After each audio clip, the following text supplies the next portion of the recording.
نبی مکرم صلی اللہ علیہ وسلم کی ایک حدیث سماعت کریں، فرمایا لا یزال قدم ابن آدم عند ربہ یوم القیامہ، قیامت کے دن آدم کی اولاد کے قدم نہیں ہل سکیں گے حتی یسأل عن خمس، 5 چیزوں کا جب تک حساب نہیں دے دیتا، ایسے ساکت کو سامت کرنا، دائیں سے بائیں، بائیں سے دائیں، قدم کے اوپر وزن بھی نہیں ڈالا، بالکل ساکت سامت۔ ہر بندے نے یہ جواب دیا، عن عمرہ، اس کی عمر کے بارے میں سوال کیا جائے گا، فیما افنا، کہ وہاں پہ وہ کن کاموں کے اندر ضائع کرتے ہیں، اور دوسرا سوال عمر کے ایک خاص حصے کے بارے میں ہے، عن شبابہ،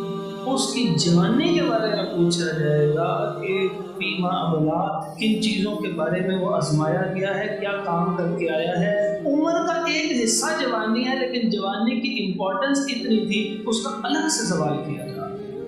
حالانکہ یہ عمر کا حصہ انسان کی بلوغت سے لے کے موت تک کے اندر جوانی بیچ میں ہی آ جاتی ہے، تو ایک عمر کے بارے میں سوال ہو گیا، جوانی کے بارے میں الگ سوال۔